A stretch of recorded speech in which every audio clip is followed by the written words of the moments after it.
nous sommes aujourd'hui redevables à des générations et des générations de gens qui ont lutté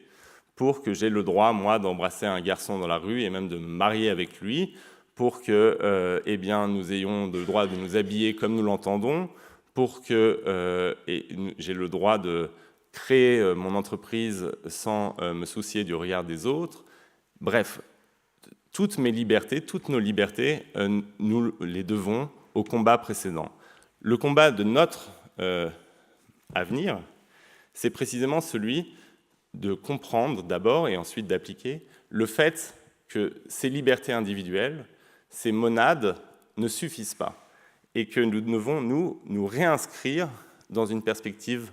collective. Et je pense que c'est à l'échelle locale ce qu'illustre ces projets, c'est-à-dire le besoin quasi vital de sociabilité,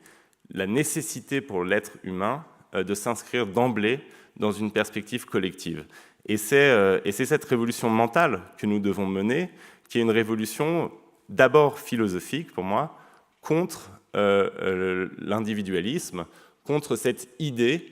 que l'homme peut se limiter à sa dimension d'homo economicus, c'est-à-dire d'être considérant son bien-être personnel, son intérêt personnel et son épanouissement personnel comme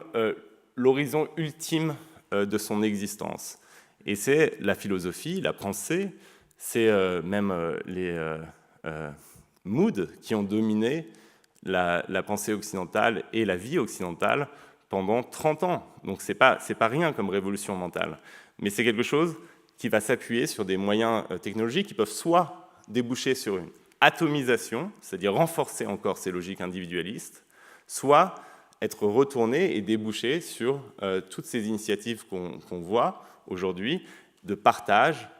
d'élan vers l'autre, d'altruisme, d'empathie et donc finalement de politique, puisque c'est cela la politique, c'est la capacité des individus à s'inscrire dans quelque chose qui les dépasse.